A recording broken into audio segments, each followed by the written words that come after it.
Welcome to the Khyber Pass Deception, a Sherlock Holmes adventure from the series Sherlock Holmes, The Eastern Enigma, Tales from the Great Hiatus, playing in the year 1894.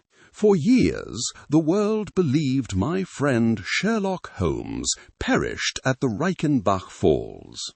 Yet, hidden within an old travel trunk, I have at last decoded the secret journals from that great hiatus.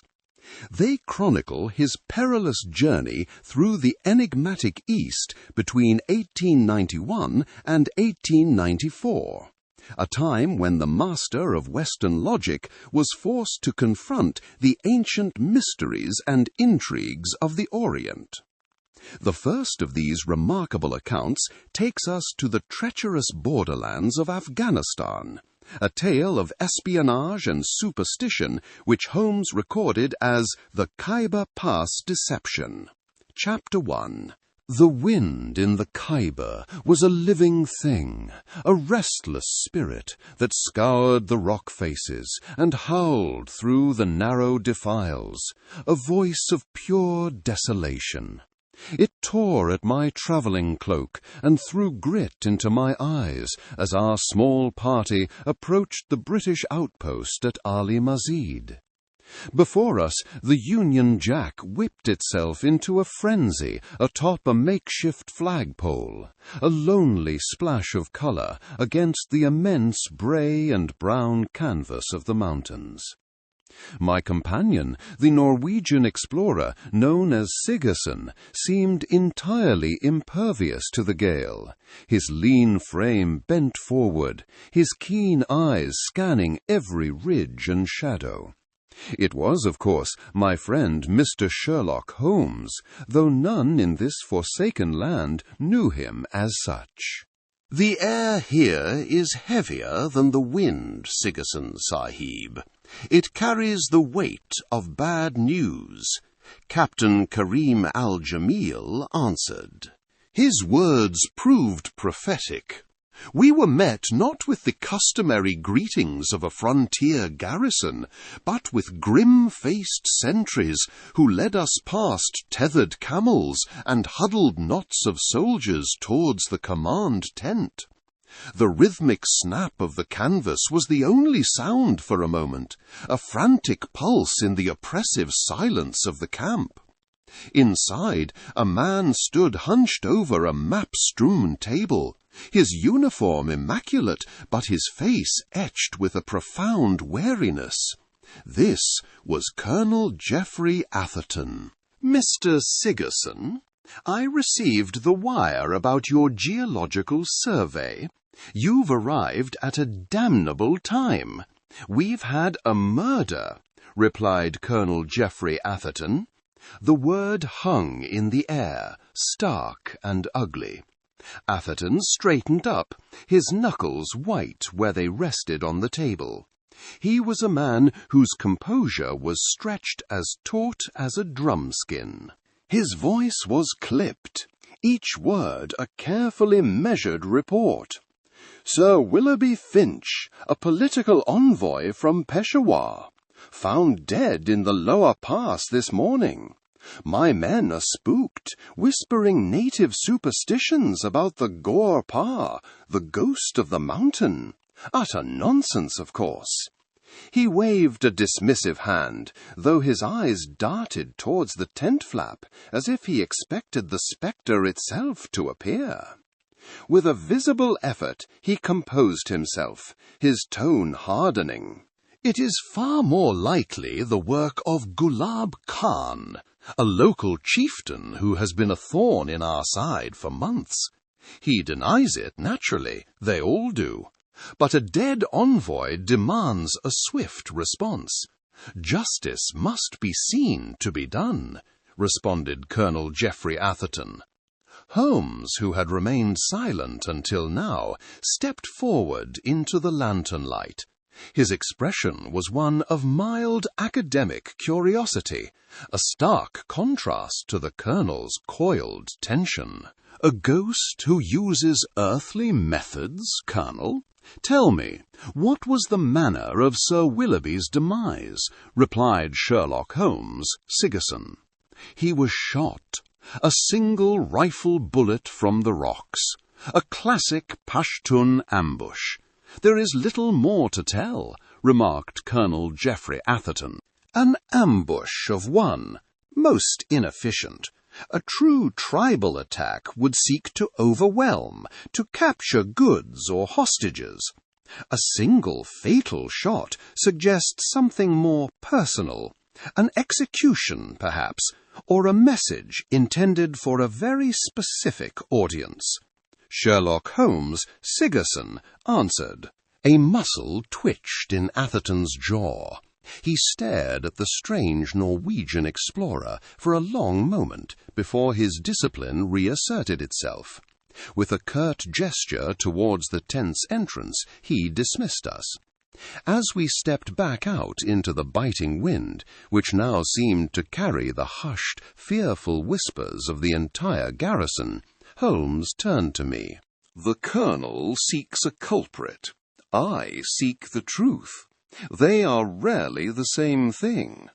We shall begin where all such inquiries must, with the victim himself," responded Sherlock Holmes, Sigerson.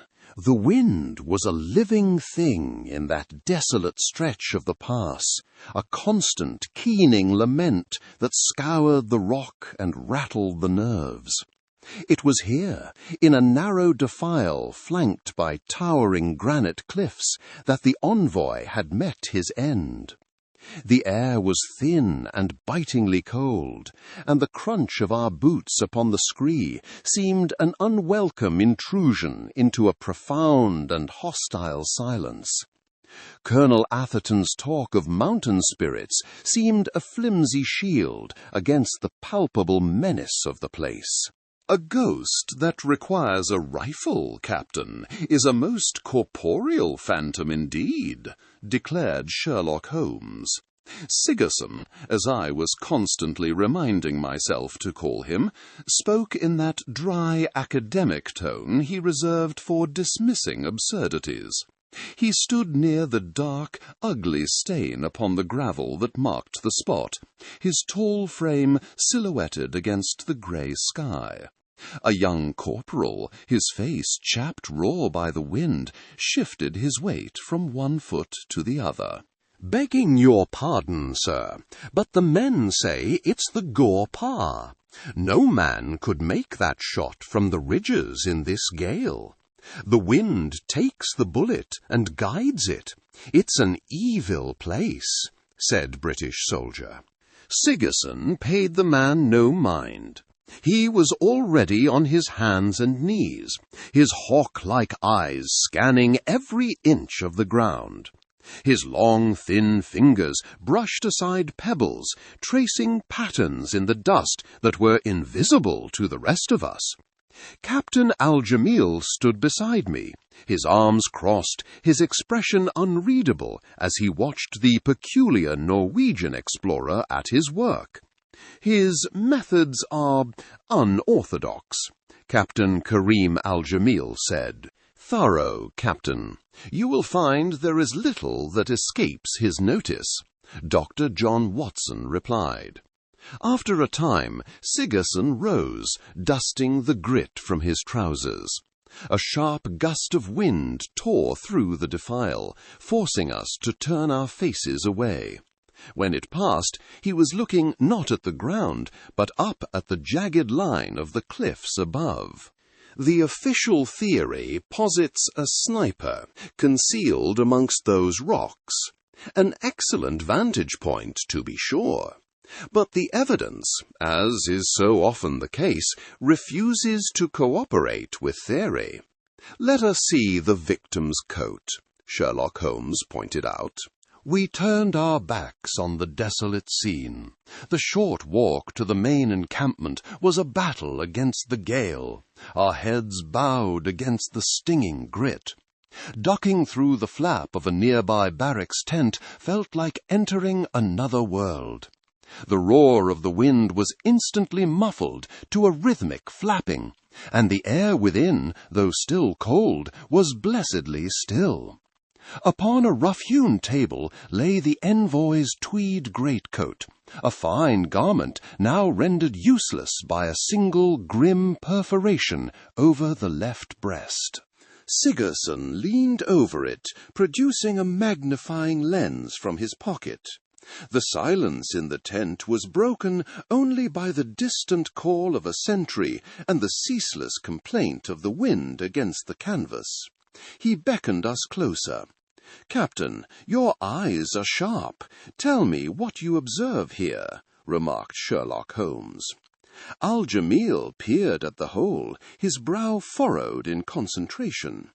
"It is a bullet hole, Mr. Sigerson, a direct shot to the heart," remarked Captain Karim Al-Jamil. "Direct, yes, but look closer. Not at the hole, but at its periphery. Do you not see the blackening, the way the fibres of the wool are seared and melted? That, gentlemen, is the signature of powder burn," Sherlock Holmes observed sharply. I leaned in, the faint, acrid scent of burnt powder still clinging to the fabric. He was right. It was not merely a tear in the cloth, but a scorched, blackened crater in miniature.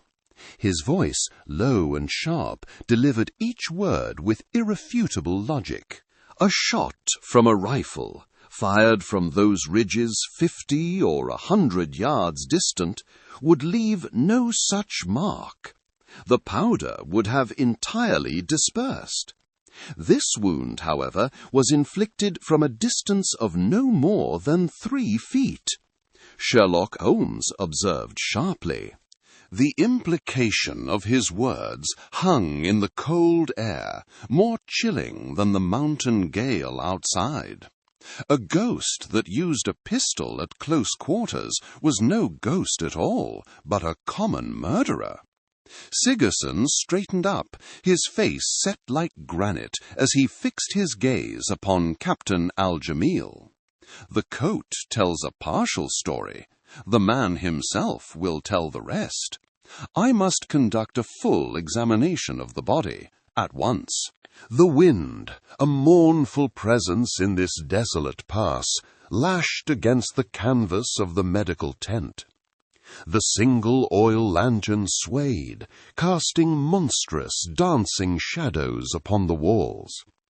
Within, the air was thick with the sharp, clean scent of carbolic acid, a smell I knew well, yet it did little to mask the grim reality of our purpose. Upon a simple cot lay the earthly remains of Sir Willoughby, his face a placid, waxy mask under the unsteady light. Colonel Atherton stood near the entrance, arms crossed tightly, his boots scuffing impatiently against the packed earth. Atherton's voice was a low growl, barely rising above the gale. "Well, Sigerson, you have stared at the poor devil for a quarter-hour. Is it not as we supposed?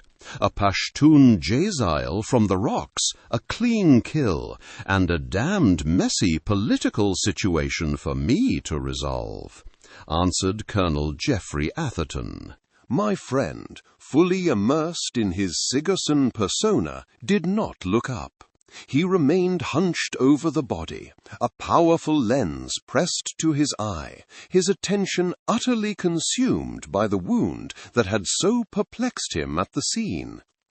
The only reply was the faint clink of his metal probe against a pair of forceps. "Patience, Colonel," stated Sherlock Holmes. He murmured the words without looking up, his tone one of pure academic focus. "Warfare is your science, this is mine. A clean kill, you say? I think not. The powder burns on the coat told a story of proximity, yet the wound itself tells another," Sherlock Holmes observed sharply. With long, tapering fingers, Holmes probed the edges of the entry wound. As a medical man, I found myself drawn closer, my professional curiosity overriding the grimness of the task. The wound was indeed unnatural. It lacked the expected bruising and seemed almost too neat, too deliberate. Suddenly, Holmes paused, his entire frame becoming utterly still. He adjusted his lens, holding his breath in a moment of profound concentration. "Colonel, you have been stationed here for some years. Tell me of the local geology. Is the rock not rich in mica, the very stuff that glitters in the dust outside this tent?" Atherton's exasperated sigh cut through the tense quiet. "Mica! Good heavens, man, what has glittering rock to do with murder? Yes, the hills are full of it. The men complain it gets in everything. Now, if you have finished with your geology lesson," remarked Colonel Geoffrey Atherton. "It has everything to do with it," replied Sherlock Holmes. Holmes's voice cut through the Colonel's impatience with a sharp edge of discovery. "Because, gentlemen, this wound is filled with microscopic flecks of it. I have just removed a dozen such particles from within the flesh," observed Sherlock Holmes. He straightened, holding a tiny gleaming speck upon the tip of his probe for us to see in the lantern light. The implications of his words dawned on me with a chilling clarity. I interjected, my voice hushed. "But Holmes, how could that be? A bullet would sterilize a wound by its very heat. It would not carry dust into the body," Dr. John Watson commented. "Precisely, my dear fellow. A bullet fired from a rifle would do just that. This, however, suggests something else entirely.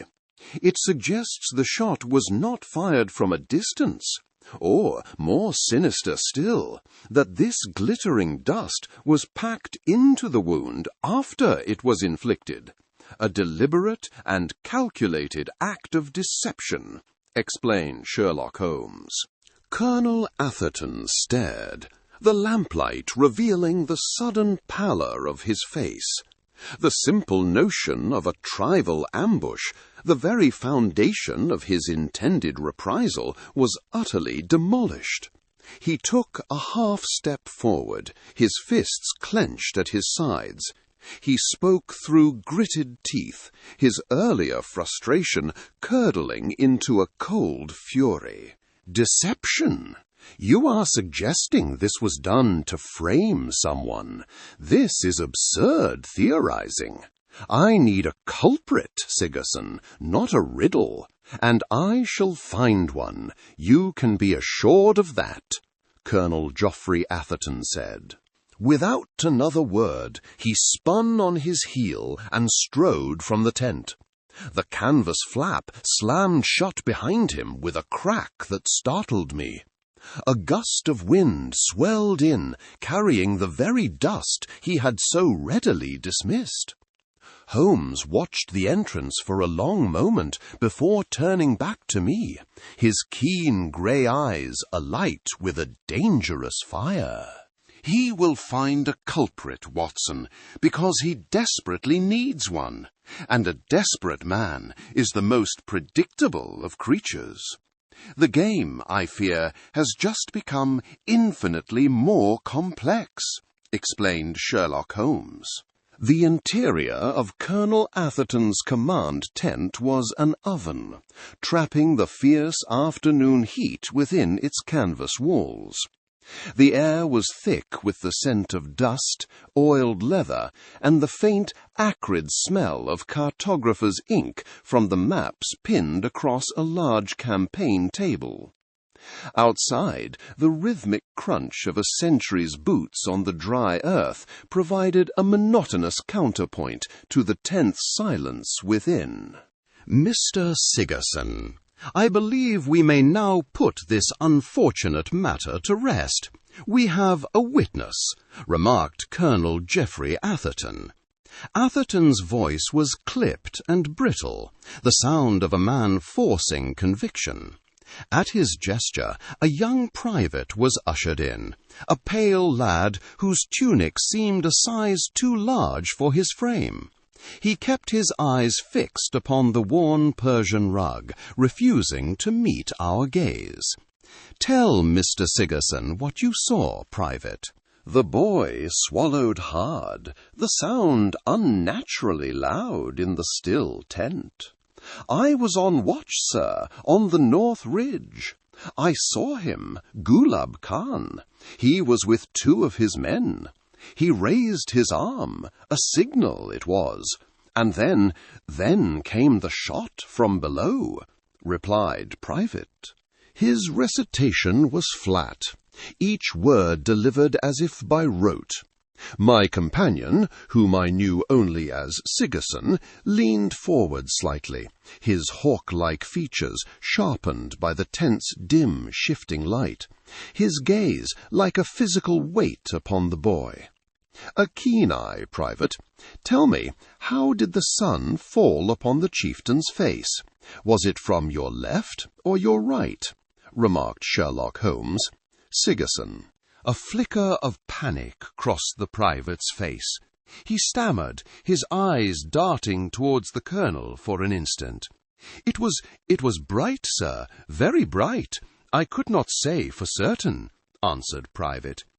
"That will be all, Private. You are dismissed," Colonel Geoffrey Atherton answered. The colonel's command cut through the air like a whip crack, the sharp sound lingering in the stifling tent. As the boy scurried out, Atherton allowed a moment of silence to pass, then turned to us, a thin, humorless smile upon his lips. "There you have it, an open and shut case. Gulab Khan has violated the treaty. He will be dealt with," Colonel Geoffrey Atherton said. "A most efficient conclusion. One must wonder, Colonel, if such efficiency is maintained in all aspects of your command. Is morale high? Have there been any recent disciplinary issues of note?"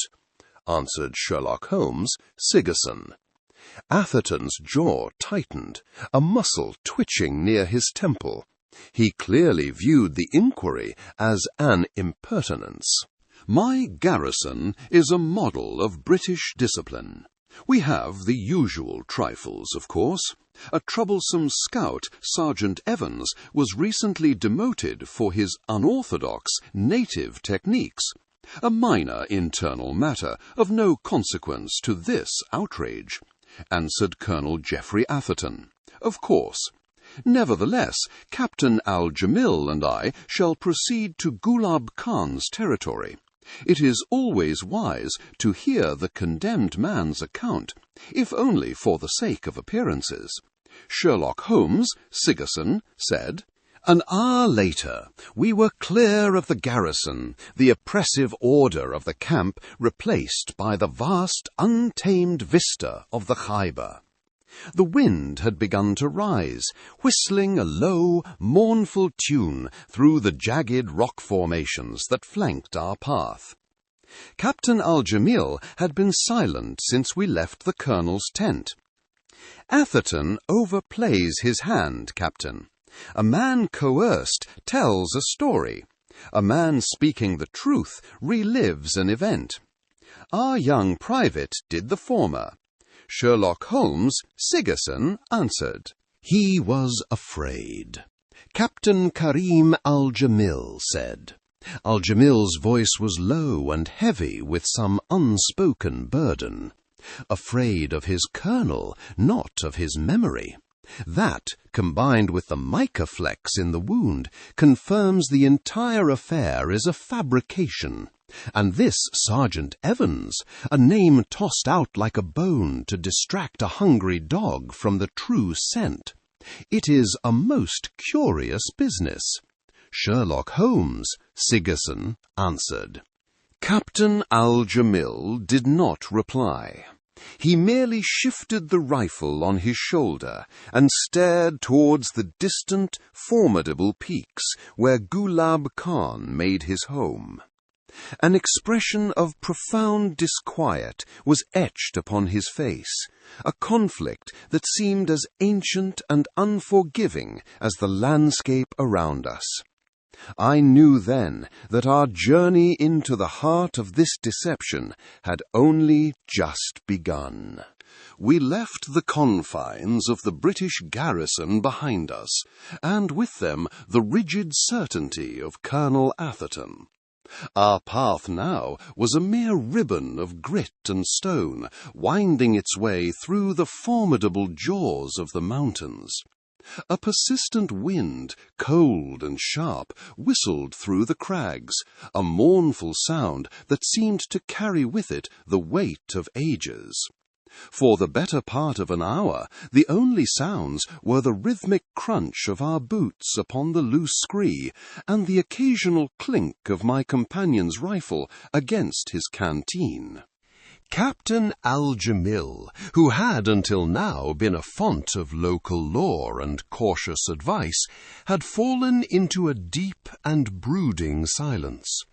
His gaze was fixed upon the treacherous path ahead, yet I sensed his thoughts were a great distance away. I had come to rely upon his steady nerve, and this sudden troubled quiet was more unsettling than any tribal ambush.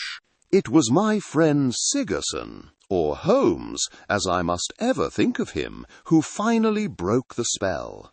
He stopped so abruptly that I nearly collided with him, his keen eyes fixed not on the path, but upon the troubled face of our guide. "Your silence is a heavier burden than your pack, Captain. It speaks of a conflict. Out with it. A problem shared is a problem dissected," replied Sherlock Holmes. Al-Jamil halted, turning a face etched with worry towards us. He drew a deep breath, the sound of it ragged in the thin air. "It is not a simple problem, Sigerson Sahib. It is a matter of honour, of Pashtunwali," said Captain Karim Al-Jamil. He spoke the last word with a reverence that gave it an almost physical weight. He gestured to a towering peak, its summit lost in the low scudding clouds. "The man Colonel Atherton accuses, Gulab Khan, he is not merely a name to me. Years ago, when I was but a boy, my family's lands were struck by a blight. We faced ruin, starvation. It was Gulab Khan who came to our aid. He gave us grain from his own stores and sought no payment. He saved my father's life, and with it the honor of our name. By our code, my family owes him a debt that can never be fully repaid." The confession hung in the air between us, stark and profound. I saw now the terrible chasm that had opened before our guide. On one side, his duty to the uniform he wore. On the other, a sacred, ancestral obligation. Holmes's expression remained unreadable, but after a moment of intense scrutiny, his voice cut through the silence. "And you believe him innocent?" observed Sherlock Holmes. His voice, strained with a mixture of loyalty and doubt, continued. "I know him to be a man of pride, quick to anger, yes, but to murder an unarmed envoy in secret, it is not his way. It is the work of a coward, not a Khan," replied Captain Karim Al-Jamil. Holmes resumed walking, his pace measured. He seemed to be assembling the facts in his mind, as one might the pieces of a complex puzzle. After several moments he spoke, his tone shifting from contemplation to cold analysis. "Atherton's eagerness to close the case is illuminating. He presented us with a suspect and a witness in a single neat package. He mentioned a troublesome Sergeant Evans only to dismiss him, a classic misdirection. A man in a hurry is a man hiding something. He wishes for a simple answer, Captain, and a chieftain indebted to my guide is a complication he would never comprehend. Sherlock Holmes noted. I could see the logic, as cold and clear as the mountain stream that tumbled far below us. The colonel had not sought justice. He had sought a swift resolution to prevent a wider firestorm, even if it meant sacrificing an innocent man. Then what are we to do? My duty, my honor, responded Captain Karim Al-Jamil. Holmes stopped once more and turned, his voice cutting through Al-Jamil's turmoil with surgical precision. Our duty is to the truth. Honor, Captain, is not served by allowing a lie to fester, a lie built upon the testimony of a frightened boy. Before we confront a Khan, we must first unravel the story of a simple private.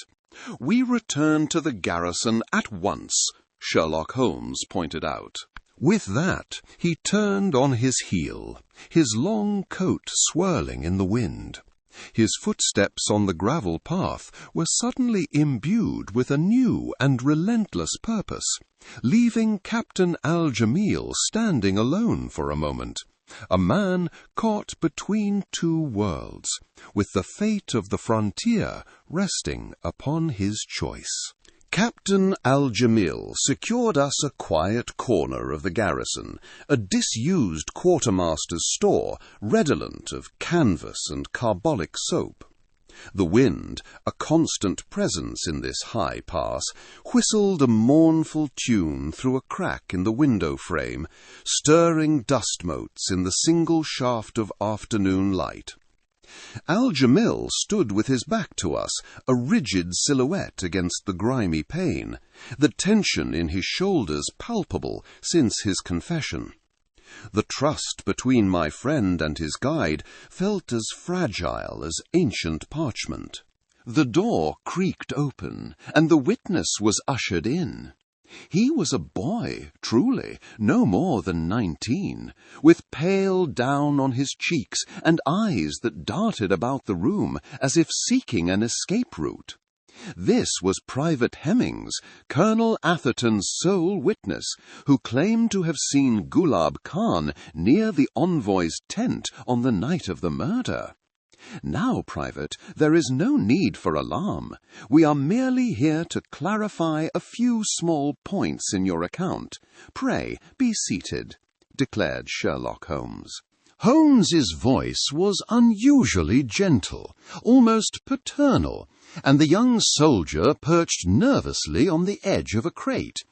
I saw his hands tremble where he clasped them in his lap.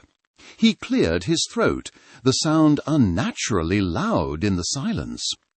You stated that you were on sentry duty and saw the chieftain approach the envoy's tent from the direction of the eastern ridge, correct? The private swallowed hard, nodding, his gaze fixed on a point just past Holmes's shoulder. Yes, sir, clear as day it was. The moon was bright.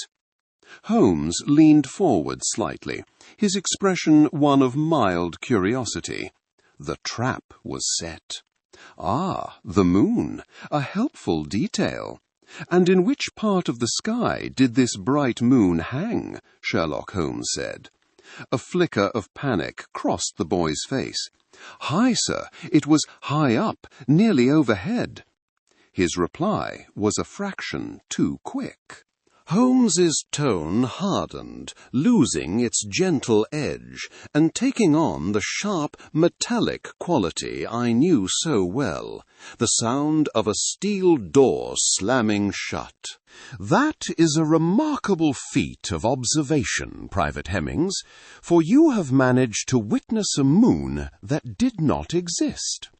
The almanac, an instrument of unforgiving fact, states that on the night in question the moon was a waning crescent, a mere sliver which did not rise above the jagged peaks to the east until well after 3 in the morning.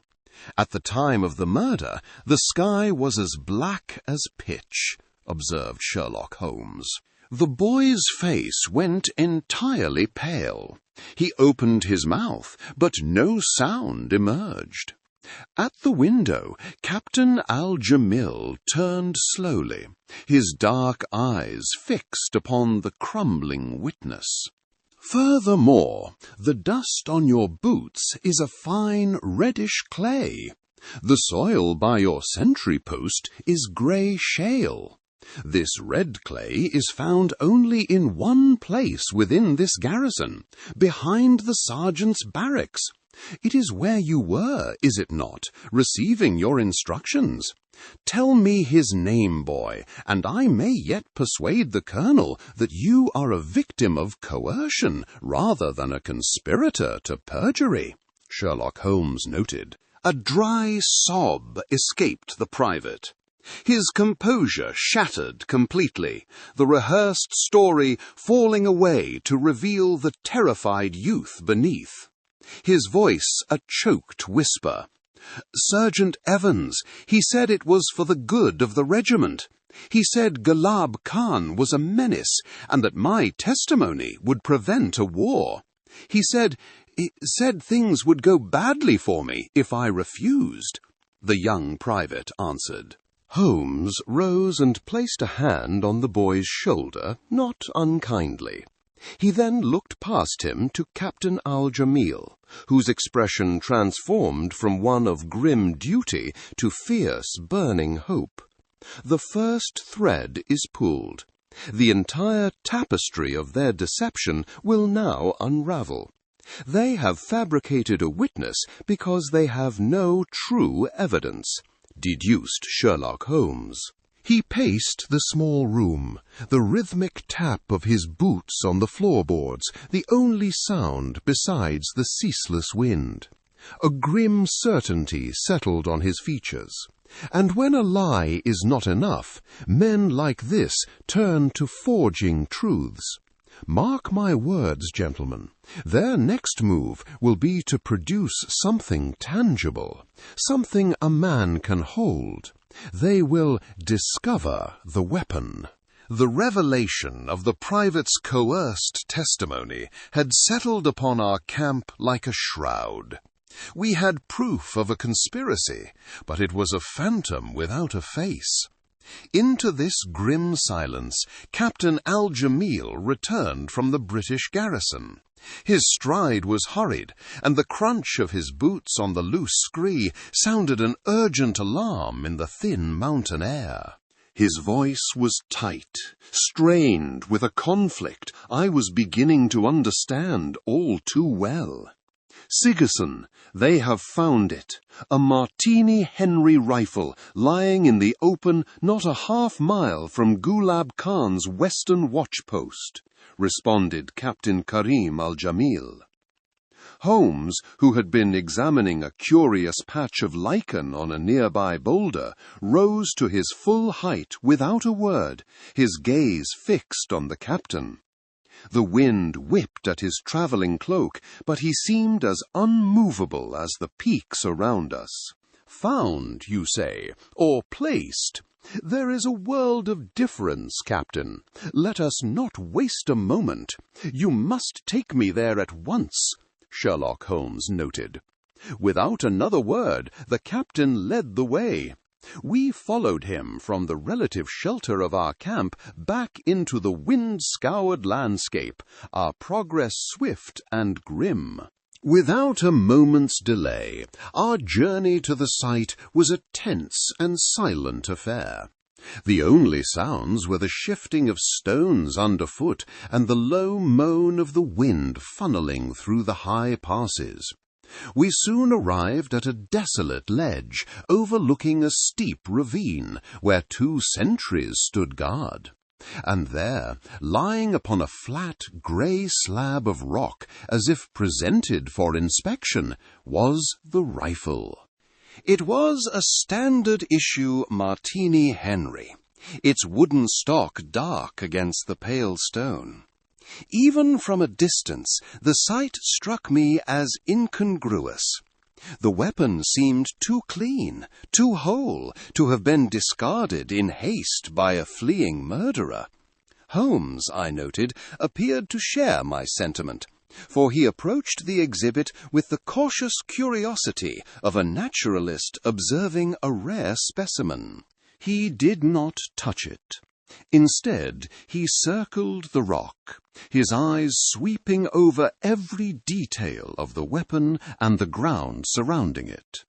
He knelt, bringing his face so close to the rifle's lock mechanism that his breath ought to have fogged the metal. Yet it did not.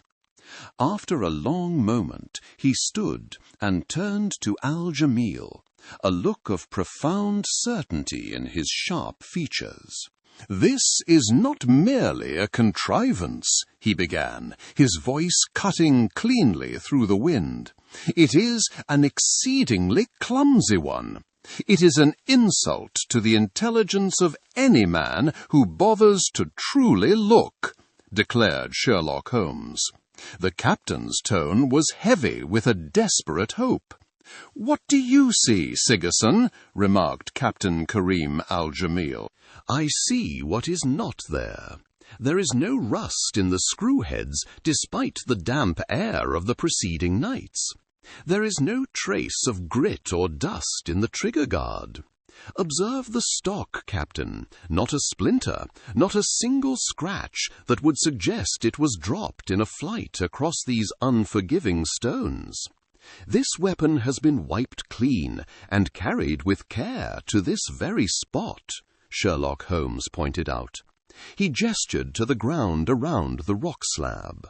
"Furthermore, the earth is undisturbed. A man fleeing for his life, pausing to hurl his rifle away, would leave some sign, a scuffed boot print, a dislodged pebble. There is nothing. No, this weapon was brought here and laid down with deliberate gentleness.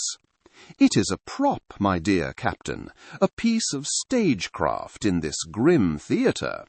It is designed only to condemn a man who has already been tried and sentenced in the court of military opinion," declared Sherlock Holmes. Relief and renewed anxiety washed over Al-Jamil's face in equal measure. The evidence was false, but the conspiracy it represented was more dangerous than ever. As we turned to leave the damning scene, Holmes paused.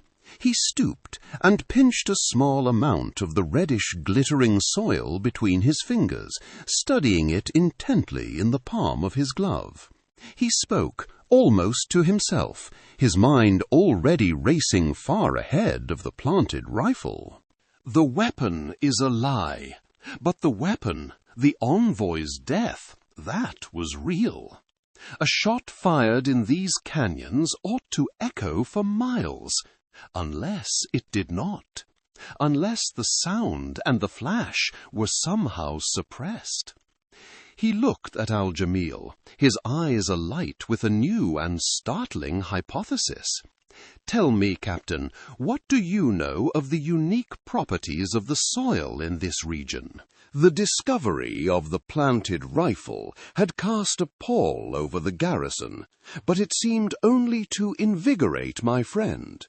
The following morning, under a sky the colour of slate, Sigerson led Captain Al-Jamil and myself to a secluded ravine a mile from the fort. A persistent wind whispered through the jagged rocks, carrying with it the chill of the high peaks and kicking up dust that gritted between the teeth. The only other sound was the crunch of our boots upon the loose shale. "Here will suffice. The acoustics are quite perfect for our purpose," Sherlock Holmes said. He set down a canvas sack and the borrowed Martini Henry. Beside it he placed a simple woolen packle, the rolled cap worn by the local tribesmen, and a small pouch of soil he had gathered earlier, which glittered with tiny reflective specks.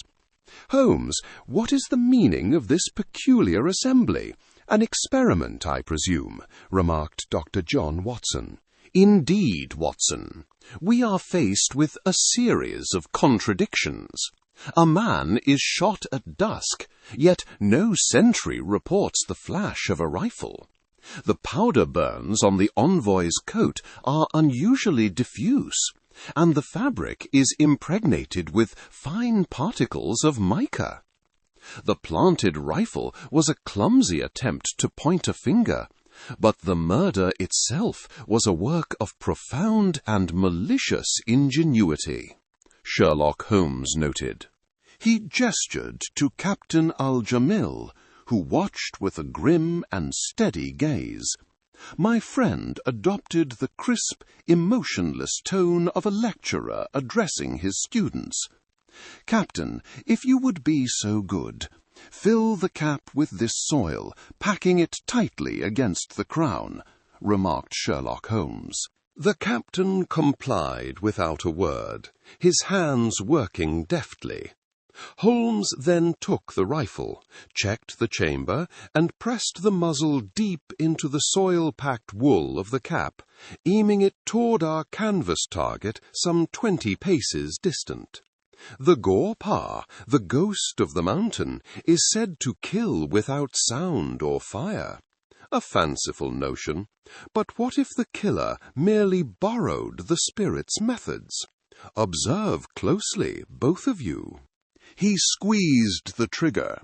There was no sharp crack, but rather a heavy, percussive thump, a sound utterly alien to a rifle discharge, which the ravine walls seemed to swallow almost instantly. More remarkably, I saw no bloom of orange flame from the barrel. Only a puff of dust and wool fibers erupted, the sole evidence of its firing. We approached the target, a palpable sense of discovery quickening our steps in the cold air. "By Allah, it is the same," Captain Karim Al-Jamil said. His voice was a low murmur of astonishment. Stepping forward, I saw precisely what he meant.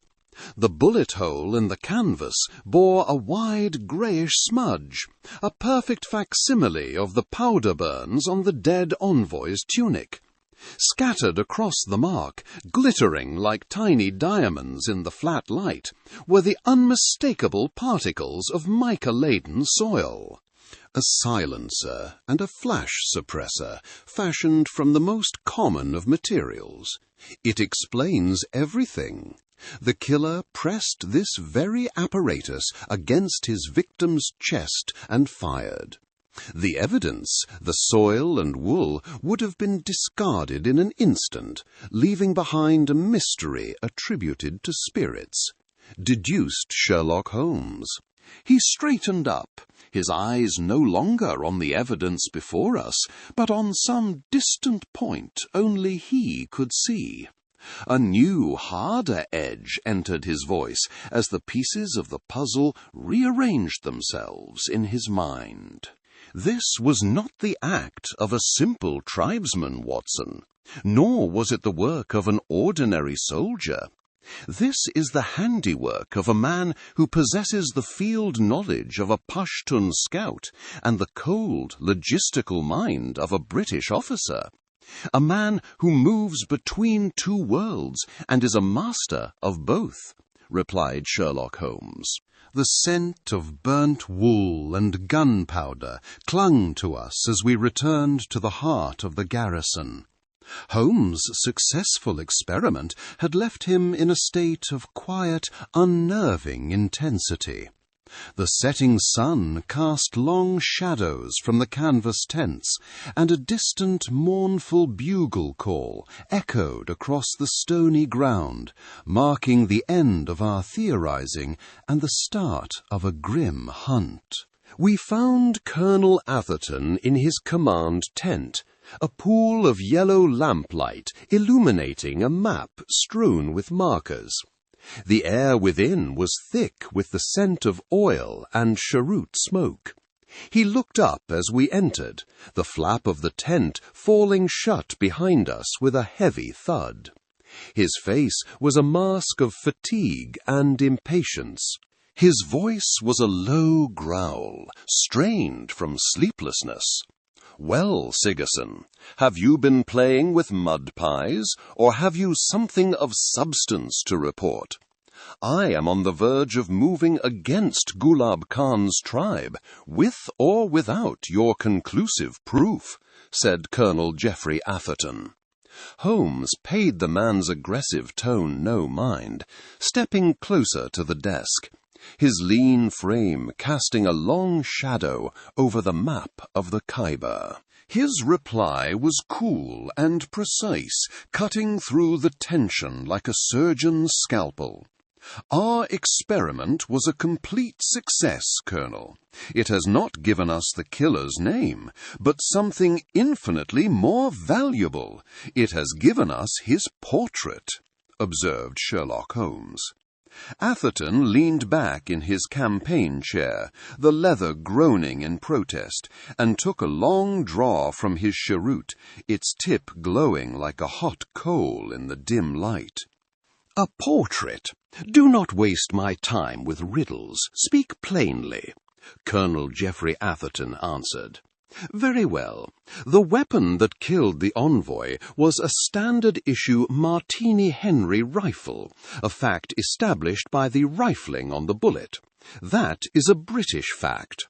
The method used to silence its report and conceal its flash, however, firing through a woolen pakol filled with mica-rich soil, is a piece of local Pashtun ingenuity.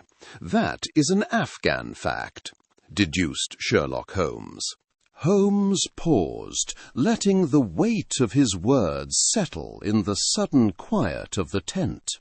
Outside, the wind picked up, causing the canvas walls to snap and shudder. "Therefore, the man we seek is not a simple tribesman who happened upon a British weapon. Nor is he a common soldier acting on some brutish impulse. The killer is a man who bridges two worlds. He possesses the discipline and knowledge of a British soldier, but the cunning and intimate familiarity with the land of a Pashtun. He is a man who can walk unnoticed in either camp," Sherlock Holmes responded. Atherton's eyes narrowed. The implication was as clear as it was insulting to his command. He slowly placed his cheroot into a brass tray, the slight clink of it the only sound for a moment. He spoke with a dangerous quiet. "You are suggesting the murderer is one of my own men?" said Colonel Geoffrey Atherton. "I am suggesting that the evidence draws a very specific profile, Colonel. A man with such a unique blend of skills would be an invaluable asset to your garrison. A scout, a tracker, perhaps an interpreter. To find our man, I require the service records for every man who has served in such a capacity," Sherlock Holmes noted. The Colonel stared at Holmes, a battle of wills playing out across the small, cluttered desk. His jaw was tight, his fists clenched upon the wood. For a long moment I thought he would refuse, that his pride would overcome his duty. But then, with a sharp, exasperated exhalation of breath, he rose and strode to a heavy footlocker in the corner of the tent. He threw back the lid with a resounding crash and began pulling out thick, leather-bound ledgers, dropping them onto the desk with a series of dull, final thuds that promised a long night ahead. Befitting the frontier, the quarters assigned to my friend were sparse. A single oil lamp cast long, dancing shadows upon the stone walls, its faint hiss a constant companion to the low moan of the wind as it swept down from the high passes. Before us, spread across a crude wooden table, lay the garrison's service ledger, a heavy leather-bound volume whose pages held the careers and perhaps the secrets of every soldier stationed at this lonely outpost.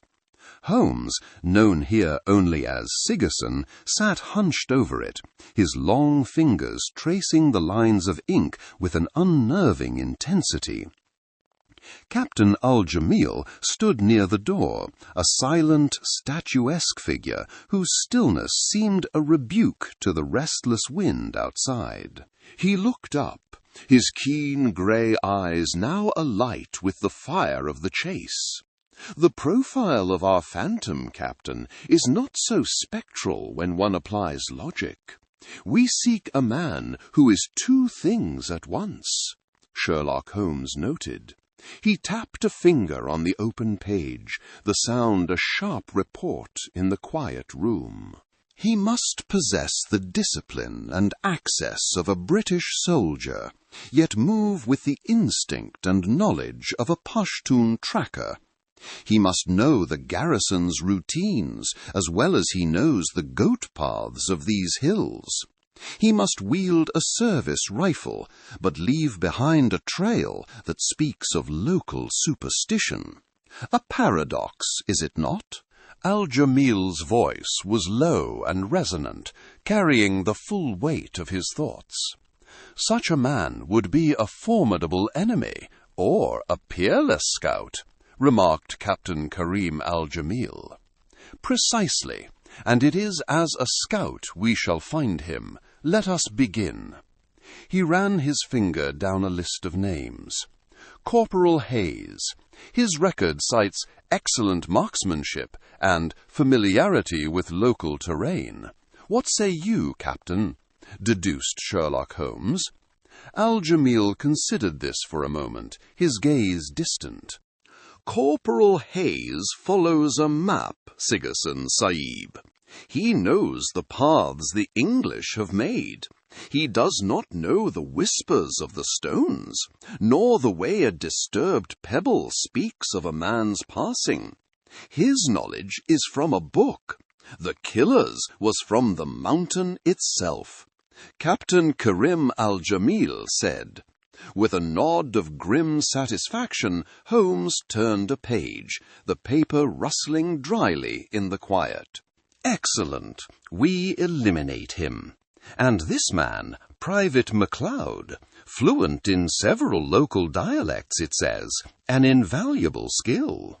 He speaks the words, yes, Al-Jamil replied, a touch of dismissal in his tone. But his heart is of the lowlands. He fears the high places, where the air is thin and spirits walk. He would not dare venture where the envoy was slain, not even in the brightest daylight, said Captain Karim Al-Jamil. And so the methodical process continued. For nearly an hour, Holmes presented names, and with a few carefully chosen words, Al-Jamil provided the crucial context that the cold ink of the ledger could not. Each dismissal tightened the net around our unseen quarry. The list of possibilities dwindled until, at last, Holmes paused. His finger had stopped on a name near the bottom of a page, a name I vaguely recalled from our interview with the colonel. Ah, he breathed, the sound barely a whisper. Sergeant Evans. The colonel described him as a troublesome scout. His record is illuminating. Cited twice for gallantry. Demoted from colour sergeant for insubordination. The officer who filed the complaint, our murdered envoy, Mr. Davies. And here a final note. Has spent more time living with the Afridi than in his own barracks. His methods are unorthodox, but effective. Tell me of this man, Captain, Sherlock Holmes observed sharply.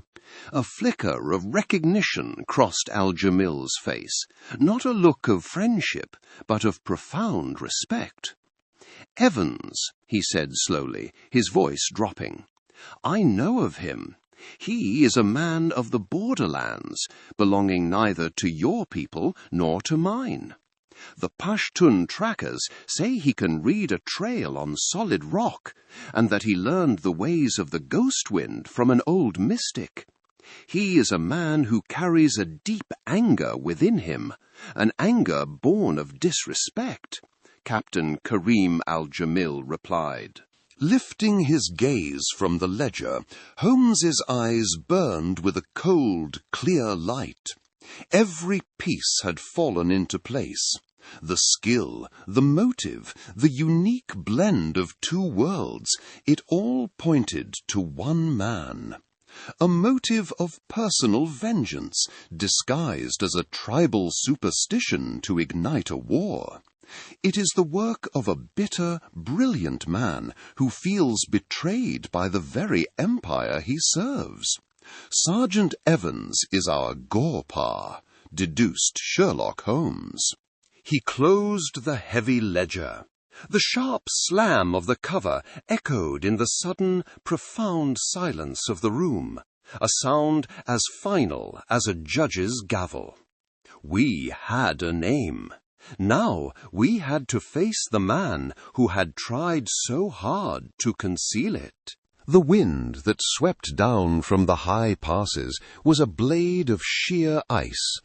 It tore at the canvas of the command tent as we approached, the rhythmic slapping a frantic drumbeat against the silence that had fallen between us. Captain Al-Jamil walked with a rigid stillness, his features set like granite, betraying none of the turmoil I knew must be raging within him. Holmes, however, moved with a grim purpose, his long strides eating up the frozen ground. The name he had plucked from the dusty ledgers, Sergeant Evans, seemed to hang in the air before us. Inside, the tent was an island of wavering lamplight against the encroaching dark. Colonel Atherton sat hunched over a table littered with maps, a half-empty glass of brandy near his elbow. The air was thick with the scent of oil lamps, old leather, and a faint, sharp tang of spirits. He looked up as we entered, his eyes weary but hard. "Well, Sigerson, you have my attention. I trust you have not come merely to enjoy the comforts of my headquarters," said Colonel Geoffrey Atherton. "My comfort is of no consequence, Colonel. I have come with the truth. The murder of the envoy was not the work of a phantom, nor was it directed by Gulab Khan. It was perpetrated by one of your own men," Sherlock Holmes responded. Atherton's expression did not change, but a muscle twitched in his jaw. He leaned back in his chair, the old wood groaning softly in protest.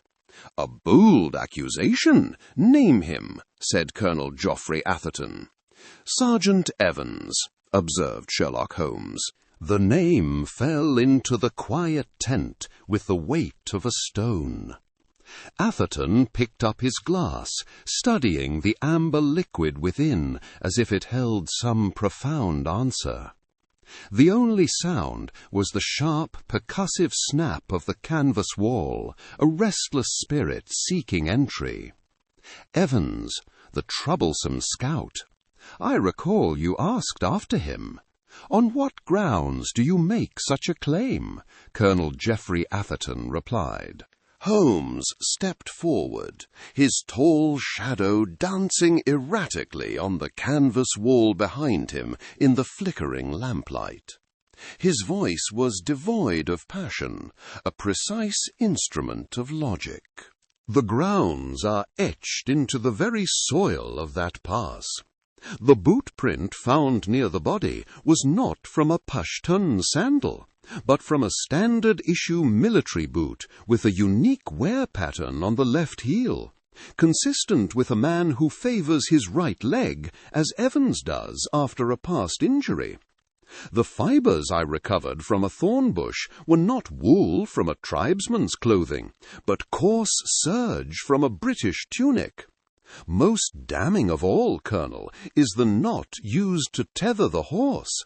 It was a double figure-8 bend, a specialized knot taught only to your mountaineering scouts, of whom Evans is the most senior.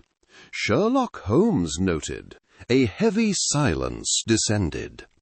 Atherton slowly placed his glass upon the table, the sharp clink of crystal on wood unnaturally loud in the sudden quiet.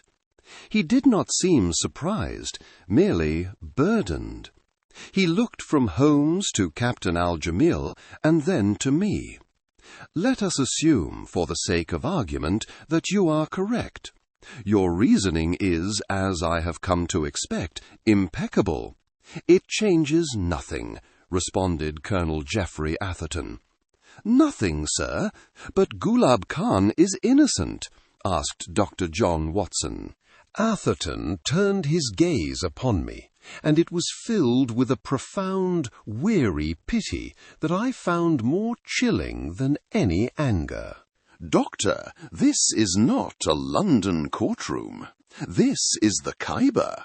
Here there are truths, and there is the truth.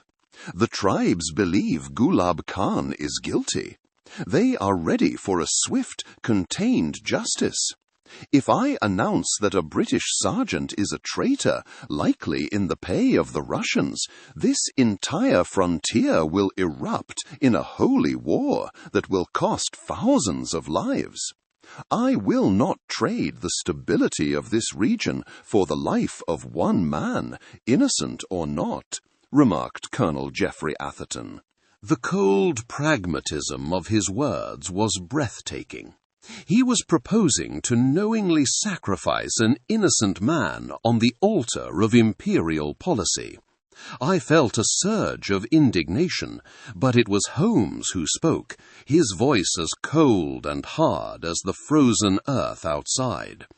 The peace you would purchase with such a coin is worthless, Colonel. It is a structure built upon a lie, and it will not stand. I will not be an accessory to murder, replied Sherlock Holmes. You will be what I command you to be. His voice rose, sharp with the absolute authority of his position. I am the law here. Gulab Khan's fate will be decided at dawn. The matter is closed. You are dismissed, Colonel Geoffrey Atherton said. For a long moment, Holmes stood perfectly still, his face unreadable in the flickering light. Then, without a word of acknowledgment, he spun on his heel and strode towards the exit. He ripped the tent flap aside, and a howling blast of wind scoured the warmth from the small space. We followed him out into the biting cold, leaving the colonel alone with his decision. Holmes, what can we do? He will not listen, wondered Dr. John Watson. Holmes did not look at me. His gaze was fixed on the distant lights of the barracks, his jawline taut with resolve. The colonel has made his choice, Watson. Now I shall make mine. If he will not bring the truth to the man, then I shall bring the man to the truth. We are going to pay a visit to Sergeant Evans, Sherlock Holmes said. The wind that scoured the plateau was a living thing, a cold and desolate voice that whispered through the stony ground. Before us, arranged in a tense tableau under the unforgiving sun, sat the two halves of a fractured world. On one side, Colonel Atherton and his officers, their red coats a stark slash of colour against the dun rock. On the other, Gulab Khan and the elders of his tribe, their faces like carved teak, their silence as profound as the mountains at their backs. Between them, a space of 50 yards seemed as wide as an ocean. and in the centre of it all stood Sherlock Holmes, his lean figure the very axis upon which peace and war now turned. Sergeant Evans stood beside the officers, his face a mask of blustering indignation that failed to conceal the tremor in his hands. Captain Al-Jamil was at my side, his expression unreadable, his hand resting near the hilt of his Khyber knife. His voice, when it came, was devoid of theatrics, yet it carried with an unnatural clarity upon the wind. "Colonel Atherton, Chieftain Gulab Khan, we are here to prevent a war born of a lie crafted not by a Pashtun, but by an Englishman," observed Sherlock Holmes. A low murmur rippled through both parties. Atherton's jaw tightened, his gaze fixed on Holmes. Holmes, however, turned his attention fully upon the sergeant. The envoy was dispatched with a single, precise knife thrust, but he was bound first with a knot known as the artillery hitch, a knot taught to British gunners, Sergeant, but utterly unknown to the tribes of these hills. The so-called spirit, the Ghor-par, also left a boot print, faint but discernible. The heel bore the mark of a regimental cobbler from Peshawar, not the soft leather of a local sandal. The so-called spirit, the Ghor-par, also left a boot print, faint but discernible. The heel bore the mark of a regimental cobbler from Peshawar, not the soft leather of a local sandal. He took a step towards Evans, whose face had gone the colour of ash. A man with a grievance, a man passed over for promotion by the very envoy he was assigned to protect. A man who saw an opportunity not just for revenge, but for profit. For a war here would serve other interests, would it not? Interests that pay handsomely in gold sovereigns smuggled from Tashkent, declared Sherlock Holmes. His voice erupted, a raw, ragged sound of pure fury and terror. "Lies, all of it! You cannot prove a thing," Sergeant Evans said. The colonel spoke then, his tone like grinding stones. "Is this true, Sergeant?" Colonel Geoffrey Atherton answered. That was all it took. The crumbling of his superior's certainty broke the man's nerve entirely. Evans's face contorted, and the confession poured out of him, a torrent of venom and self-pity. Evans's face contorted, and the confession poured out of him, a torrent of venom and self-pity. He ruined me. A decade of service, and he wrote me off as a common brute. So yes, I killed him. The Russians paid well, more than the king ever would. They wanted a fire lit on the frontier, a fire to keep you busy. One dead envoy, one fool of a chieftain to hang for it, and I'd be rich in Bombay while you all slaughtered each other in these God-forsaken rocks, Sergeant Evans replied.